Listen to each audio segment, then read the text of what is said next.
Hello tout le monde, j'espère que vous allez bien. On se retrouve dans une nouvelle vidéo make-up pour les nuls et aujourd'hui on va parler un petit peu de ce cut crease. J'espère que vous allez bien. Aujourd'hui, comme je vous l'ai dit, on parle du cut crease et on va voir un petit peu à quoi ça sert, pourquoi est-ce qu'on en fait un, etc. C'est une technique qui est très à la mode en ce moment et qui est pas forcément toujours bien comprise ou quoi que ce soit, qui est pas toujours facile à faire aussi, parce que moi ça m'a mis très longtemps à pouvoir enfin comprendre exactement ce que moi j'aimais bien sur moi, parce que j'aime beaucoup de choses sur les autres, mais quand j'essaie de le reproduire sur moi, c'est pas toujours aussi évident et aussi beau. Déjà, un cut crease, qu'est-ce que c'est? C'est tout simplement le fait de diviser ses paupières en deux. Donc vraiment de faire la différence entre la paupière mobile et la paupière immobile. Donc tout ce qui est creux de paupière, toute cette partie c'est la paupière. Paupière immobile, et la paupière mobile c'est toute la partie du bas, celle qui disparaît en fait lorsqu'on ouvre les yeux et qui réapparaît lorsqu'on ferme les yeux. Chez certaines personnes c'est bien défini, comme par exemple chez moi. Quoique mes paupières sont en train de tomber avec l'âge, surtout de ce côté-là. Est-ce que je dors de ce côté-là? Je ne suis pas sûre. Mais bref, ça permet en fait de bien mettre en évidence la paupière mobile. Je vais vous montrer en photo pour que vous puissiez bien comprendre. Donc la magie du montage, photo apparaît ici.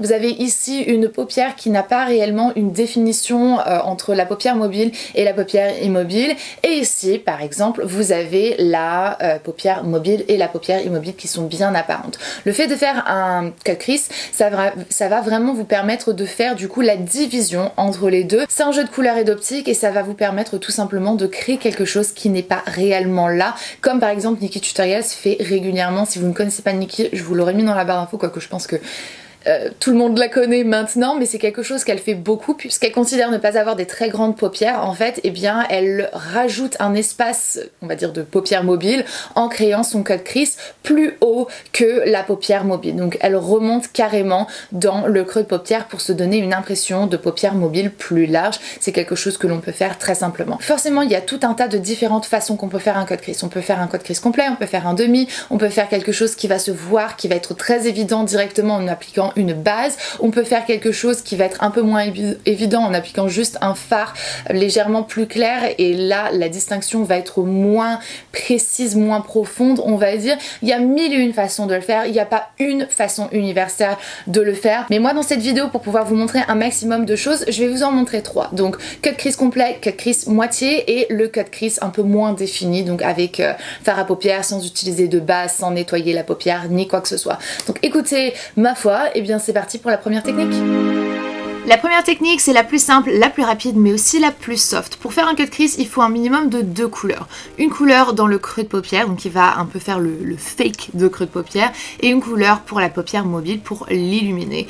Principalement, je préfère utiliser quelque chose de mat en creux de paupière pour vraiment jouer avec le contraste, les ombres et lumières, et donner l'impression que c'est une ombre naturelle. Donc je vais appliquer ça avec un pinceau fluffy, et ensuite avec un pinceau plat, je vais de préférence utiliser une couleur soit plus claire, soit très lumineuse, que je vais appliquer sans estomper. Je vais suivre en fait le rond de mon œil, un peu le creux de mon œil. Donc si vous n'avez pas de paupières, vous avez quand même un creux réellement, celui de votre œil, et je vais suivre du coup tout ça en appliquant la couleur lumineuse de mon choix ou la couleur plus claire. Finalement, j'aime bien utiliser une troisième couleur pour définir un petit peu plus le coin externe, pour donner un petit peu plus de smoky, une pointe de mascara, et voilà, vous avez un cut crease très simple. Deuxièmement, on a le cut crease complet. C'est ce que je préfère le moins sur moi. J'adore sur les autres, sur moi je trouve que ça va un peu moins. Ce que je vais commencer à faire du coup, c'est appliquer une couleur dans le creux de paupière, une fois de plus une couleur mat, donc la couleur la plus claire. Je l'applique vraiment partout de la façon que j'ai envie. La méthode, l'emplacement dépend de vous. Je vais ensuite prendre une couleur un petit peu plus foncée que je vais prendre avec un pinceau plus petit et que je vais rapprocher dans le creux de paupière, donc diffuser un petit peu moins. Et ensuite je vais prendre une couleur encore un peu plus foncée avec un pinceau encore un peu plus petit pour intensifier le creux. Ensuite, je nettoie ma paupière mobile à l'aide d'un concealer, base P. Louise, peu importe. Donc là, c'est un concealer, c'est le Shape Tape que j'utilise. Comme vous pouvez voir, j'étire tout ça vers l'extérieur et ensuite, je vais appliquer donc un fard à paupières lumineux sur ma base pour la fixer, mais aussi pour apporter un peu plus de lumière encore et un peu plus de profondeur. Je fais là un ras de cils inférieur, donc ça n'a rien à voir avec un cut crease. C'est juste le petit détail que j'avais envie de rajouter. Je nettoie et j'estompe 2-3 petits trucs et puis après je mets une pointe de liner, mascara, faux cils et mon cut crease complet est terminé. Et finalement, le demi-cut crease, et ça c'est vraiment mon préféré. C'est légèrement fumé en coin externe, mais c'est quand même très défini à l'intérieur. Donc ce que je vais faire, c'est appliquer une première couleur, ce qui est donc ma couleur de transition. J'applique partout sur ma paupière. J'applique ensuite une couleur un peu plus creux de paupière pour refermer encore un peu plus, donner un peu plus de définition et de couleur là pour le coup. Et je joue avec ce magnifique violet. Au cas où, je vais vous faire un petit tutoriel Instagram avec un peu plus de détails au cas où sur les produits que j'utilise, ce sera en ligne demain. Je vais faire mon ras de cils voilà, avec la même couleur que j'ai utilisée en premier. Il est temps de venir nettoyer sa paupière et là pour le coup j'utilise quelque chose de blanc pour donner un peu plus d'impact au orange que je vais appliquer juste après. C'est toujours la partie la plus difficile et ça il n'y a rien à faire, seule la pratique va vous aider. En fait il faut vraiment le faire et se tromper aussi parfois.